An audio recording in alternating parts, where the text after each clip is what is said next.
if I can. So when Gabe's sitting up there, it's really easy for me to find him. I don't have to look hard. I don't have to uncover anything. I don't have to push things aside. I don't have to remove things. I can find him because he wants to be found. Now, here's the other thing I know. He's sitting in church and he's sitting beside his mom and dad. If he was down on the floor, they'd be grabbing him up and setting him in the pew because he's too big to be walling around in the floor. Am I right about that? Yeah, see, yeah, okay, yeah.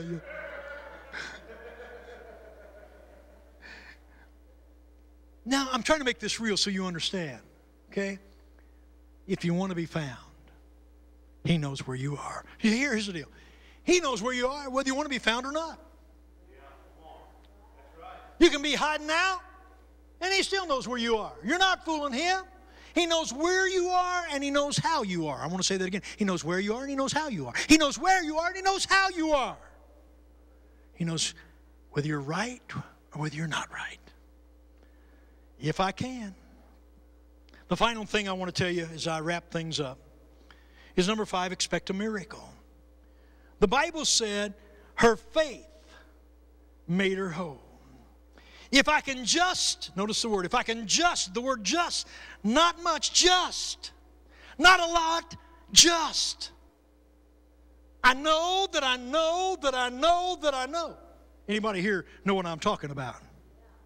I know that I know that I know that if I can just touch him, everything gonna be all right. You didn't hear what I said. I know that I know. You know how I know? Because I've been there before. I've been in the place and I know if I touch him, everything's going to be all right. And I've got to get back to the place that I touch him. If I can touch him, I know that I know it'll be all right. The new thing that God wants to do inside of you, where we begin in Isaiah, the new thing, the new wine that's in the cluster is only there if you touch him. I hear people talking about, we're going to go to a new level. We're going to go to the new day. It's going to be a new thing. And all those things sound great. And then on Monday morning, it's not the new thing. They're back in the old thing. Now, please, I understand life. Don't get me wrong. I understand life. But what I'm saying to you is, you can't ever get to the new thing until you start declaring the new thing and moving toward the new thing and then stepping into the new thing, or you'll never arrive there. Well, I tried it and got knocked backwards. Okay, here. Come right here. Let me talk to you real quick. If you've stepped into the new thing, absolutely there will be an attack. And the enemy will try to discourage you, distract you, and destroy you because you stepped into the new thing. If I can. If I just can. So really, when he started pushing back on you, it was because he could push back on you. And you need to push back again. Expect a miracle. When she did touch him, she touched the new thing. You know what the new thing was? The new thing was her miracle. It was her healing. The new thing was the issue of blood that had troubled all these years and spent all the money she had and just got worse by going to the doctors. The new thing was that thing's ending today. The new thing was that's now your past. It's not your future. Nor is it your present. It's done.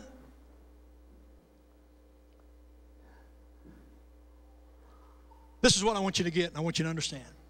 Jesus did not do anything different than he ever did. Jesus was still the same. He didn't change his mode of operation. He didn't change his patterns of behavior. He didn't change it. He was still who he was. And he didn't do anything. Here's the bottom line.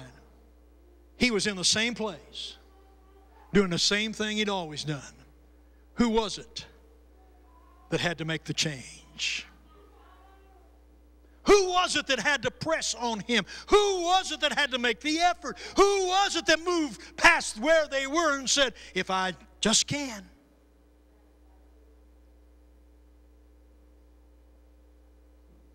He didn't move. She did. He didn't think any different.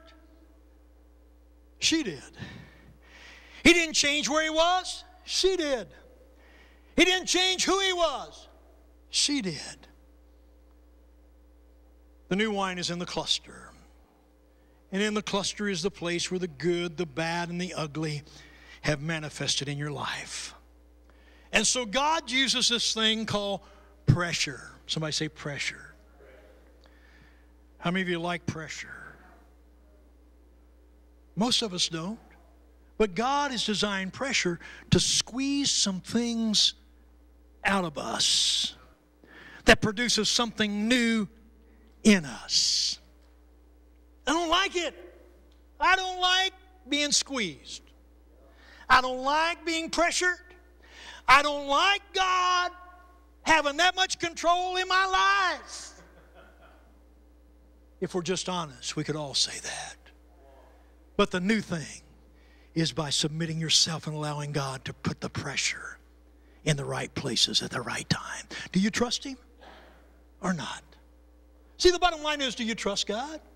And if you trust Him, you'll allow Him to put the pressure, because the pressure causes the new thing to begin to come out and be manifest. Come on to the music. Today, I want us to declare, just like the woman did, today, we're going to take our lives back. Today, we're going to push back on what's been pushing us. Today, we're going to manifest a different attitude and a different spirit and a different behavior. Today, it's not if I can, it's I will. See, here's the bottom line. You do not have to continue living the way you have. Because the new wine, the new thing, is in the cluster. It is in the house. It's inside of you. The new thing God wants to do is already in you. He can't bring out of you what's not there. I just need to tell some folk the new thing's inside of you right now. It's laying there. It may be dormant or it may be agitated. It may be stirred up, but the new thing's in you.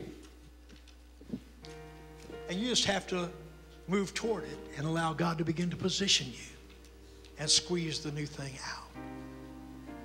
And so today we make declaration in the house, and we speak to the atmosphere, and we speak to our lives, and we say that the new thing is beginning to manifest in us. Old things have passed away, and behold, all things have become new. Father, today we declare and we decree in this place that what has hindered us in the past, what has slowed us down, what has distracted us, what has deterred us, what has detained us, today we're moving past those things. We declare the new thing is alive in our lives. And so we submit to you, Father. Shape us and mold us and fashion us into that vessel that would bring honor to you and glory to you. In Jesus' name, amen.